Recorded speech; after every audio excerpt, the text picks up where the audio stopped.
வணக்கம் நண்பர்களே, welcome to கற்றதுமே கற்போம் கற்பிப்போம்.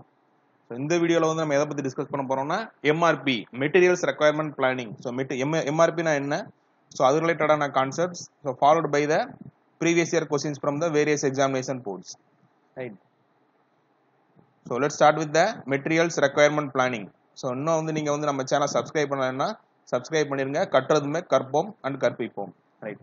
So materials requirement planning so அப்படின்னா என்ன? ஸோ இப்போ ஒரு ப்ரொடக்ஷன் ஒரு பிளான்ட் எடுத்துக்கோங்க. So we are going to produce some N number of components for a particular காம்பனண்ட்டுக்கு வந்து பண்ண போகிறோம். ஸோ அதுக்கு what are the materials are required. So அதை வந்து how we are going to make the planning. So அதை பற்றி study பண்ணுறதா மெட்டீரியல்ஸ் ரெக்யர்மெண்ட் பிளானிங். ஸோ இது வந்து ஓவரால் ஜஸ்ட் வந்து I am giving the outline. So டீடைல்டாக we will discuss. So what are the basic functions. So அதோட basic ஃபங்க்ஷன்ஸ்லாம் என்னென்ன இருக்குன்னா, so to maintain the low inventory level. So inventory லெவல்ங்கிறது தெரியும். Storage, how many quantities we are going to make the storage. So அது வந்து minimum லெவலில் வந்து மெயின்டைன் பண்ணுறதுக்கு we are going for the MRP system. அதான் எம்ஆர்பினா materials requirement planning. So second to plan manufacturing, purchasing and delivering activities. So மேனுஃபேக்சரிங்னா make or buy decision சொல்லுவோம். So மேக்னா whether we are going to manufacture inside our factory or whether we are going to provide any subcontracting or the particular item will be a purchasing item. So பர்ச்சேசிங்னா bought out item, some bolt nut அந்த மாதிரிலாம் இருக்கு, அதெல்லாம் bought out item சொல்லுவாங்க. அதான் purchasing and delivering activities. So we are going to make the plan. So இந்த quantity இந்த மெட்டீரியல்லாம் தெரிஞ்சாதான் we are going to make the decision for this activities. So இது வந்து basic functions for MRP. So it is a tool to detail with these problems. So it provides answer for the following question. So what items are required. So எனக்கு ஒரு main component தெரியும். So அதில் we are having n number of sub components இருக்கலாம், sub assemblies வரலாம். So அதில் என்னென்ன components எல்லாம் வருது, அதான் what items are required and how many are required. So ஒவ்வொரு காம்பனண்ட்டுக்கும் ஒவ்வொரு சப் அசம்பிளி இருக்கலாம். So each sub assembly it contains some x component. So ஒவ்வொரு காம்பனண்ட்டுமே எத்தனை குவான்டிட்டி தேவைப்படுது, அதான் how many items are required. So next when are they required. So எனக்கு வந்து with respect to the due date தெரியும். So கஸ்டமருக்கு வந்து இந்த டேட்ல வந்து I am going to deliver my component. So அதை பேஸ் பண்ணி we are going to make the plan. So இந்த மூணு questions we are getting the answer. What items are required, how many quantities are required and when are they required. So இதான் எம்ஆர்பியோட basic functions. Right. So next, so we have to know about the independent demand and dependent demand. So dependent demandனா, so இந்த particular காம்பனன்ட்ஸோட demand வந்து it is going to depend on the another component. So இண்டிபெண்டன்ட்ங்கிறது, so it is not going to depend on any other component. So டைரக்டா வந்து we are going to make to the final product. So இது example பார்த்தீங்கன்னா you can see in the diagram. So இங்கே ஏங்கிறது independent demand. So for example we are going to manufacture, ஸோ ஒரு vehicle வந்து எடுத்துக்குவோம். ஸோ ஒரு கார், ஃபார் எக்ஸாம்பிள் கார் வந்து இண்டிபெண்டன்ட் டிமாண்ட். ஸோ கார் வந்து it is not going to depends on any other items, but அதில் வர sub component. So ஏயோட சப் காம்பனன்ட் பி, ஸோ ஏயோட sub component C. So you can consider wheel body or tyres. So number of tyres இப்போ 4 எனக்கு தேவைப்படுது. So these 4 tyres demand வந்து எதை base பண்ணி இருக்கும்னா it is depend on the car.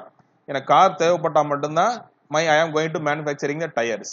So இது வந்து டயரோட demand it is going to depend on the cars.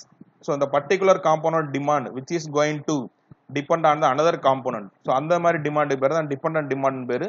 So independent demand it is not going to depend on any other item. So இது செப்பரேட்டா இருக்கும். So அதான் independent demand is uncertain and dependent demand is certain in nature, அதான் சொல்றாங்க. சரியா? So இதான் வந்து basic functions for a MRP system. So இதில் மெயினாக வந்து கொஸ்டின் இப்போ நிறைய கொஸ்டின்ல கேட்டிருக்கு என்னன்னா, what are the inputs we are going to provide for MRP. So இதில் இன்புட்ஸ் மெயினாக எடுத்தீங்கன்னா there are 3 major inputs. First is the master production schedule. So இதான் வந்து one of the input. And second is the bill of materials file, அதான் BOM file சொல்லுவாங்க, BOM. So BOM file. And third is the inventory record file. So these 3 are the input for the MRP program. So my materials requirement பிளானிங்க்கு வந்து இதுதான் வந்து input. So what is master production schedule. So அது வந்து what are the inputs for a MPS னா firm orders from known the customers. ஏன்னா கஸ்டமர்ட்ட வந்து எவ்வளவு ஆர்டர் வருது. அதே மாதிரி அக்ரிகேட் ப்ரொடக்ஷன் பிளானிங். ஸோ இதை பத்தி ஆல்ரெடி டிஸ்கஸ் பண்ணியிருக்கோம். which we are going to plan for a intermediate period. So some 3 months to some 12 months periodல வந்து we are going to make the plan. அதான் அக்ரிகேட் ப்ரொடக்ஷன் பிளான் பேஸ் பண்ணி. So அதான் level production strategy, chase strategy, mixture strategy. So இதை பத்தி already video வந்து நம்ம posted in our channel. So அதை பார்க்காதவங்க you can just go and watch. So next forecasting. So forecasting பத்தி already discuss பண்ணியிருப்போம். So based on the forecasting we are going to decide. So எவ்வளவு என்ன component வந்து main component வந்து தேவை. So ஜெனரலா சிம்பிளா சொல்லணும்னா மாஸ்டர் ப்ரொடக்ஷன் ஷெட்யூல்னால எண்ட் ஐட்டம். So என்ன ஃபைனல் ஐட்டத்தை வந்து we are going to take the plan. So இத பேஸ் பண்ணி we are going to make the schedule. சரியா? So அடுத்து bill of materials. So bill of materialsங்கிறது ஒண்ணும் இல்ல engineering design changes. So இத பேஸ் பண்ணி எனக்கு what are the sub components ஒரு plant tree மாதிரின்னு வச்சுக்கோங்களேன். இப்போ காட்டணும் இல்லையா? அப்போ ஏங்கிறது main component, B and C are sub components. அந்த மாதிரி இருந்துச்சுன்னா we are going to decide. அதுல என்னென்ன காம்போனன்ட்லாம் வருது, how many quantities, ஸோ எந்த டயத்துல வந்து எவ்வளவு தேவைப்படுது. ஸோ அதை பேஸ் பண்ணி we are having ஒரு மாஸ்டர் லிஸ்ட் மாதிரி இருக்கும். அதான் bill of material ஃபைல்ங்கிறது. And one more input is the inventory record file. So inventory record file na inventory transactions related on detail full-ஆவே இந்த ஃபைல்ல இருக்கும். inventory record னா இப்போ on hand inventory எனக்கு எவ்வளவு இருக்கு. So இப்போ எனக்கு வந்து இப்போ தெரியும் how many quantities I am going to produce. So அதுல வந்து we are going to check. So already இந்த ஸ்டாக் இருக்கா நம்மளுக்கு, or otherwise the same component வந்து ஆல்ரெடி இப்போ ஆர்டர் பிளேஸ் பண்ணிருக்கோமா. ஸோ நெக்ஸ்ட் வீக்ல எனக்குள்ள வர வேண்டியிருக்கு, நம்ம பிளான்ட்ல வந்து வந்துடும். ஸோ அந்த மாதிரி டீடைல்ஸ் எல்லாமே we are going to track from the inventory record file. So இதுக்கு வந்து இன்புட் வந்து inventory transactions எவ்வளவு இருக்குறத we are going to get. சரியா? So the MRP ஓட அவுட்புட் வந்து we are having, there are two reports. One is the primary report and secondary report. So primary report na plant order schedule for inventory and the production control and work orders, purchase order, rescheduling notes. So இப்போ வந்து எல்லாமே எனக்கு தெரியும். So எந்தெந்த காம்போனன்ட்லாம் when we are going to make the processing. So அதை base பண்ணி we are going to make or buy decision, அது எல்லாமே கொடுக்குறது, பர்ச்சேஸ் ஆர்டர் கொடுக்குறது, ஷாப் ஃப்ளோர் ஆர்டர் கொடுக்குறது எல்லாமே கொடுப்போம். அதுதான் இது பிளான்ட் ஆர்டர் ஷெட்யூல் ஃபார் இன்வென்ட்ரிக்கு வந்து எவ்வளோ வைக்கணும், ப்ரொடக்ஷன் கண்ட்ரோல் எவ்வளோ இருக்குது. அதே மாதிரி செகண்டரி ரிப்போர்ட்ஸ்ங்கிறது exception report, planning report, reports for performance control. So எக்ஸம்ஷன்னா ஏதாவது ஒரு ப்ராப்ளம் இருக்கு, how we are going to take the correct action. So அதை வந்து ஃபில் பண்றதுக்கு வந்து whether I am going to more number of workers. So அந்த decision எல்லாமே எடுக்கணும். So planning report and performance கண்ட்ரோல்னா so we are going to check the management decision எடுக்கணும். So எனக்கு வந்து அஸ் பர் த பிளான் எல்லாமே போய்கிட்டு இருக்கா, ஆர் அதர்வைஸ் எனக்கு ஃபோர்காஸ்டிங் வந்து இப்போ சப்போஸ் டிமாண்ட் கம்மியாக இருக்கு, ஸோ அதை வந்து நான் ரெடியூஸ் பண்ணணுமா. ஸோ இந்த மாதிரி டெசிஷன் எடுக்கிறாமே you can get from the MRP அவுட்புட்ல இருந்து கிடைக்கும். சரியா? ஸோ இதான் வந்து ஜென்ரல் அவுட்லைன். ஸோ இதில் மெயினாக வந்து உங்கள் அப்ஜெக்டிவ் கொஸ்டின்ல கேட்கறது வந்து what are the main inputs கேட்பாங்க. Master production schedule, bill of materials and inventory record file. சரியா? ஸோ இந்த டயக்ராம்ல you can see clearly. So இதான் inputs, master production schedule MPS சொல்லுவோம், bill of materials and inventory record. So these three are the inputs. And ப்ராசஸிங்னா MRP computer programming. So அவுட்புட்ல வந்து we are having two primary and secondary reports. சரியா? So இதில் தான் வந்து change order, order release, planned order schedule, exception, planning report, performance control இதெல்லாமே இப்போ discuss பண்ணோம்ல அதுதான். சரியா? So just make a note of this diagram. So இதுல உங்களுக்கு தெரிஞ்சிடும். ஸோ உங்க அப்ஜெக்டிவ் வந்து மெயினாக கேட்கறது இதுதான் கேட்பாங்க. இன்புட் என்ன, அவுட்புட் என்ன, ப்ராசஸிங்ல எப்படி பண்ண போறோங்கிறது. சரியா? So first master production schedule MPS அப்படின்னா என்னன்னா it deals with end items or finished goods. So இது வந்து நிறைய இடம் கேட்ட கொஸ்டின் தான். MPS so only deals with end item. So ஒரு மெயின் ப்ராடக்ட் இருக்கு, அதான் ஃபைனல் ப்ராடக்ட், ஃபினிஷ்டு குட்ஸ்னு சொல்லுவோம். ஸோ அதை பத்தி we are going to deal. So அதை பத்தி பேசுறது பேர் தான் மாஸ்டர் ப்ரொடக்ஷன் ஷெட்யூல்னு அர்த்தம். சரியா? ஸோ இதான் ஒன் ஆஃப் த இன்புட் படிச்சிருந்தோம். So the aggregate plan provides a general range of operation. So இதுக்கு வந்து இன்புட் வந்து aggregate production planningல இருந்து கிடைக்கும். So அந்த டயகிராம்ல பார்த்திருந்தோம் இல்லையா? So aggregate production planning. So இதுல இருந்து we are getting the input for MPS. சரியா? So it specifies exactly what need to be produced. So எனக்கு வந்து இப்போ எது வந்து தேவைப்படுதோ what need to be produced வந்து ஆன்சர் பண்ணோம், but not what can be produced. சரியா? and when to produce. So what need, so எது வந்து எனக்கு தேவைப்படுதோ அதை ப்ரொடியூஸ் பண்ணுவோம். ஸோ நம்மளால முடியுதுங்கிறதுல but which one is needed அதை மட்டும் ப்ரொடியூஸ் பண்றது and when we are going to produce. So you can see in the some example வந்து கொடுத்திருக்கு. So aggregate plan shows overall quantity to produce without specifying type. So இங்க வந்து இப்போ 3 models for some x component இருக்கு, we are having சரியா some 8 period. So இங்க வந்து aggregate planningல வந்து month 1 month 2 வந்து கொடுத்திருப்பாங்க. So 900 so first monthக்கு தேவை. ஸோ அந்த அதை வந்து I am going to segregate into 4 weeks. So 1 மந்த்ங்கிறத 4 வீக்ஸாக செக்ரிகேட் பண்ணுறோம். ஸோ ஒவ்வொரு மாடலும் எவ்வளோ குவான்டிட்டி தேவை. ஸோ இங்கே வந்து ஒன்லி வி ஆர் டிஸ்கஸிங் போது எண்ட் ப்ராடக்ட் மட்டும் தான் டிஸ்கஸ் பண்ணுறோம். சரியா? ஸோ இப்படி தான் வந்து போடுவாங்க மாஸ்டர் ப்ரொடக்ஷன் ஷெட்யூலுங்கிறது தான். ஸோ இந்த ஃபர்ஸ்ட் மந்த்துக்கு வந்து 4 வீக்ஸ், அதே மாதிரி செகண்ட் மந்த்துக்கு வந்து எகெயின் 4 வீக்ஸ். ஸோ இந்த 900 வந்து எப்படி ஸ்பிளிட் அப் ஆயிருக்குன்னு பார்த்துங்க. We are having different kind of models for a particular காம்போனன்ட்டுக்கு இருக்கு. ஸோ அது வந்து எப்போ வந்து பிளேஸ் பண்ணணும், ஃபர்ஸ்ட் வீக்கா, செகண்ட் வீக்கா, தேர்ட் வீக்கா, ஃபோர்த் வீக்கா. ஸோ இப்போ வந்து நம்மளுக்கு கிடைச்சா we are going to achieve this 900. சரியா? ஸோ அதுதான். So second input bill of materials. So இது வந்து another called as the product structure file or product tree. So இப்ப காட்டணும் இல்லையா, so A is the main component, அதுல வர sub components B, C, D, E, so C ல வந்து F, G, H இந்த மாதிரி வருது. So these are the sub parts. So இது வந்து ஒரு sub assembly. B and C are the sub assembly, A is the main assembly. So இது வந்து main assembly, இது வந்து ரெண்டு sub assembly.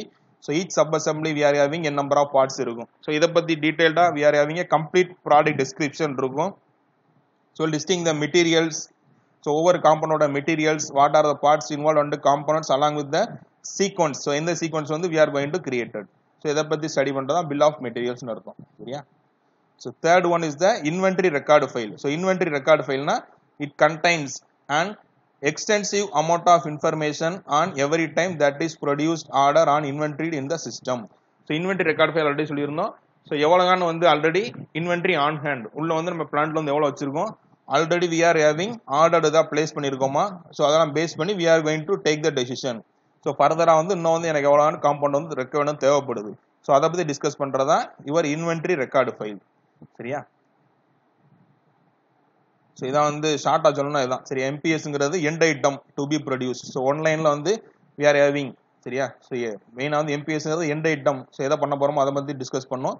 bill of materialsங்கிறது product structure, end item and the relationship with the components. அந்த product tree மாதிரி வந்தது இல்லையா, அதுதான். inventory record file on hand எவ்வளவு இருக்கு, on orderல எவ்வளவு இருக்கு. சோ இதான் ஒன் லைன். உங்களுக்கு ஜஸ்ட் வந்து we can recollect easily. சரியா? ஸோ இது வந்து எந்த மாதிரி உங்களுக்கு ப்ராப்ளம் கேட்டிருப்பாங்கன்னா, ஸோ இந்த மாதிரி இப்போ 2 மார்க் கொஸ்டின்ஸ் டிஆர்பி எக்ஸாமினேஷன்ல வந்து லாஸ்ட் இதில் கூட இதே மாதிரி கொஸ்டின் தான் கேட்டிருந்தாங்க. ஸோ ப்ராடக்ட் எம், ஸோ ஒரு கொஸ்டின் கொடுத்துருக்கு, is made of 2 units of N. So எம்ங்கிறது ஒரு மெயின் காம்போனன்ட். ஸோ அதில் வர சப் காம்போனன்ட் வந்து 2 யூனிட்ஸ் ஆஃப் என் தேவைப்படுது. சரியா? And 3 units of B. So again, so first வந்து என்னங்கிறது வந்து 2 units of N, 3 units of B, and N is made of 2 units of R and 4 units of S. So இதான் கொடுத்துருக்காங்க. சரியா? So வந்து how we can write the diagram, right? So first வந்து M. So M component இருக்கு. So அதில் வந்து it contains 2 units of N and 3 units of B அப்படின்னு கொடுத்துட்டாங்கன்னா first we are writing this step. So எம்ல இருந்து we can categorize, ரெண்டு ஸ்டெப்பா போட்டுருங்க, n and p. So further we can have n is made of 2 units of r and 4 units of s. So r வந்து 2 இருக்கணும், s வந்து 4 components, 4 numbers of units. And R is made of 1 unit of S and 3 units of T. So further வந்து R வந்து we can classify ரெண்டு இது. So அதே மாதிரி P கொடுத்திருக்காங்க. So P is made of 2 units of T and 4 units of U. So இந்த மாதிரி கேட்டிருக்காங்க. So first வந்து we are going to make the structure. So இதை பேஸ் பண்ணி எந்த மாதிரி கொஸ்டின் கேட்பாங்கன்னா, so இப்போ வந்து if 100 m are required, how many units of each component are readed. So இது வந்து ஒரு 2 மார்க் கொஸ்டின் மாதிரி இப்போ இருக்குன்னா, ஸோ இப்போ 100 m காம்பனன்ட்ஸ் வேணும். ஸோ ஏதாவது ஒரு காம்பனன்ட் வந்து இப்போ டி காம்பனன்ட் வந்து how many quantities R required, அந்த மாதிரி கொஸ்டின்ல வந்து கேட்பாங்க. சரியா? So first we are going to create this structure. So based on that we are going to arrive. So if 100 m are required, so ஒன்று வந்து இப்போ எவ்வளோன்னு பார்க்க போகிறோம். ஸோ ஃபர்ஸ்ட் வந்து m வந்து 100 சப்ஸ்டியூட் பண்ணிருங்க, m equal to 100. ஸோ இப்போ n வந்து தேவைன்னா 2 times of the, ஸோ இது வந்து ரெண்டு காம்பனன்ட் n இருந்தால் தான் we can manufacturing the 1 m component. So for example ஒரு பைசைக்கிள்னு வச்சுக்குவோம். ஸோ இது பைசைக்கிளோட வீல்ஸ். ஸோ ரெண்டு வீல்ஸ் இருந்தால் தான் ஒரு பைசைக்கிள் எனக்கு கிடைக்கும். சரியா? ஸோ ரெண்டு வீல்ஸுங்கிறது இங்கே n. So n equal to 2 into M, அதான் 200.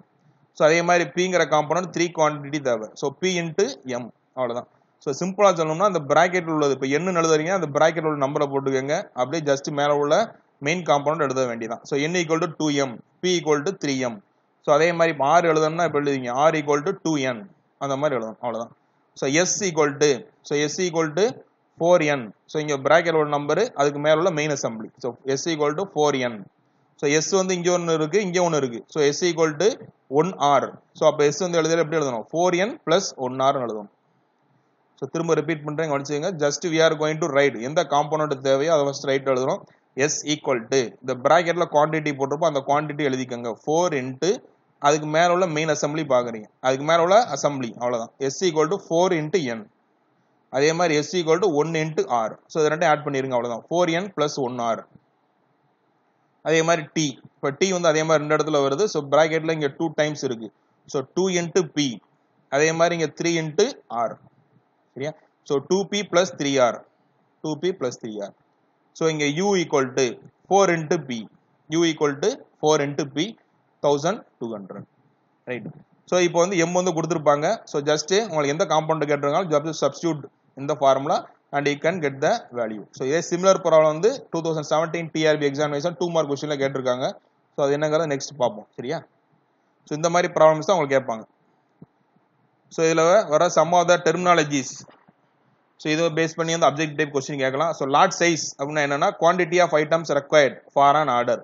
ஸோ ஒரு ஆர்டர் பிளேஸ் பண்றோம். So how many quantities or items are required. So அதை பத்தி டிஸ்கஸ் பண்றது தான் இவர் லாட் சைஸ்ன்னு பேரு. So next time phasing. So scheduling to produce or receive one appropriate amount of materials or lot of materials எனக்கு எவ்வளவு வேணும். So that it will be available in the time period when required. So எப்போ தேவைப்படுதோ அப்போ வந்து I am getting. So அதை base பண்ணி we are going to make the schedule. அது பேர் தான் டைம் ஃபேஸிங் பேர். ஸோ டைம் பக்கெட்னு சொல்லுவாங்க. ஸோ இங்க யூஸ் பண்ற டைம் பீரியட் எல்லாமே we are termed as a time bucket னு அர்த்தம். So time period used for planning purpose. So எம்ஆர்பியில் use பண்ற டைம் பீரியட் பேர் தான் டைம் பக்கெட்னு அர்த்தம். சரியா? So bill of materials explosion requirement explosion சொல்லுவாங்க. So break down of parent times into component parts. So இப்போ இந்த ஸ்ட்ரக்சர் போட்டிருந்தோம் இல்லையா, we are having the structure. So இதான் மெயின் பார்ட் வந்து we are having a breakdown of the parent items into component part that can be individually planned and scheduled. So தனித்தனியா we can make the schedule. So next gross requirements அப்படினு சொல்லுவாங்க. So gross requirements னா total amount required for a particular item. So எனக்கு வந்து ஃபைனலா வந்து எனக்கு வந்து இப்போ எண்ட் ப்ராடக்ட் தெரியும். ஸோ ஒவ்வொரு ப்ராடக்ட் வந்து எவ்வளவு குவான்டிட்டி தேவைப்படுது, அதான் டோட்டல் அமௌண்ட் ரெக்வயர்ட். அதை டிஃபைன் பண்றதா இவர் கிராஸ் ரெக்வயர்மெண்ட் பேரு. Next scheduled receipts. So scheduled ரெசிப்ட்ஸ்னா existing orders that arrive at the beginning of period. So already வந்து இப்போ ஆர்டர் பிளேஸ் பண்ணியிருப்போம். ஸோ அது வந்து எனக்கு ஸ்டார்டிங் ஆஃப் த பீரியட்ல வந்து இப்போ வந்து உள்ள ரீச் ஆயிடுது. ஸோ அதை பத்தி அதை டிஸ்கஸ் பண்றது தான் யுவர் ஷெட்யூல்டு ரெசிப்ட்ஸ்னு பேரு. ஸோ ப்ரொஜெக்டட் அவைலபிள் பேலன்ஸ்னா இன் அண்ட் இன்வென்ட்ரி. எனக்கு இப்போ வந்து உள்ள வந்து எவ்வளவு இருக்கு, amount of inventory expected as the end of the பீரியட்ல வந்து எவ்வளவு இன்வென்ட்ரி எனக்கு இருக்கும்.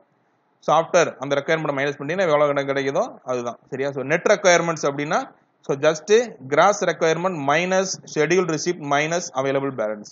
ஸோ சிம்பிளா சொல்லணும், நெட் ரெக்யர்மெண்ட்னா கிராஸ் டோட்டலா எனக்கு எவ்வளவு தேவைப்படுது.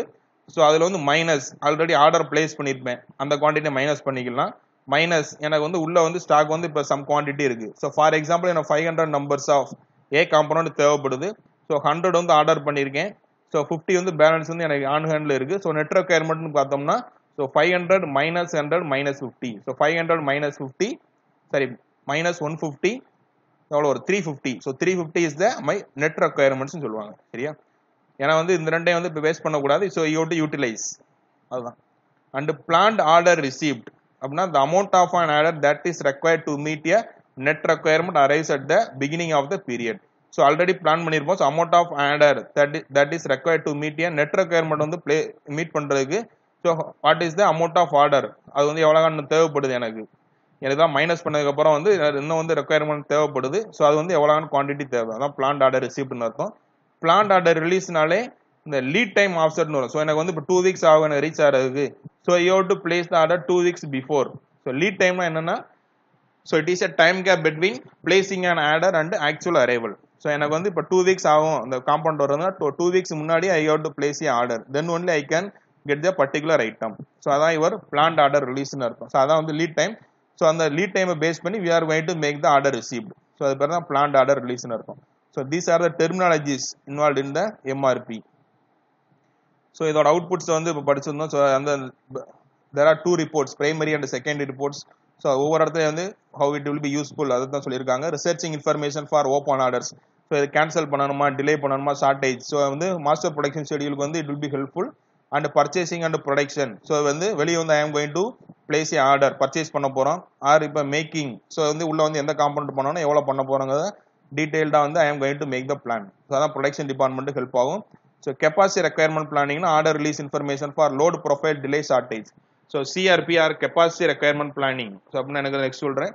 So management. ஸோ மேனேஜ்மெண்ட் வந்து performance measurement of vendors cost forecast accuracy. So இதை பத்தி we are going to make the measurement. So எனக்கு வந்து வெண்டார்ஸுங்கிறது இங்கே சப்ளையர். ஸோ ஒரு சப்ளையர் வந்து பர்டிகுலர் காம்பவுண்ட் வருது, அது வந்து எந்த அளவுக்கு வந்து சாட்டிஸ்பிகேஷனா இருக்கு. ஸோ அதை பத்தி டிஸ்கஸ் பண்றது தான் இது. அதே மாதிரி காஸ்ட் எவ்வளோ ஆகுது, ஃபோர்காஸ்டிங் அக்யூரசி எவ்வளோ இருக்கு. ஸோ அதே மாதிரி இப்போ due dates, bill of materials file ஏதாவது சேஞ்ச் இருக்கா, எக்ஸப்ஷன் ரிப்போர்ட் இருந்தாலும் we are going to make the decision for the management side. So இந்த capacity requirement planning அப்படின்னா என்னன்னா MRP2. இதேமே அப்ஜெக்டிவ்ல கேட்பாங்க. MRP2னா என்னன்னா manufacturing resource planning or capacity requirement planning அர்த்தம். So இப்போ வந்து எம்ஆர்பி ஒன்ல வந்து வி ஹவ் ஸ்டடிட் என்னென்ன மெட்டீரியல் வேணும், எவ்வளோ குவான்டிட்டி தேவைப்படுது, எப்போ வந்து பண்ண போறோங்கிறது ஆன்சர் வந்து கிடைச்சிருச்சு.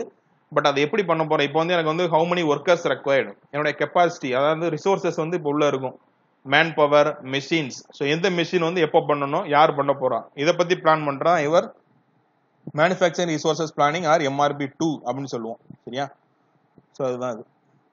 So next questions we will discuss in the next video. So if you are like our video, provide the like and don't forget to subscribe our channel கற்றதுமே கற்போம் கற்பிப்போம். So we will meet in the next video. Thank you for your valuable time. Thank you.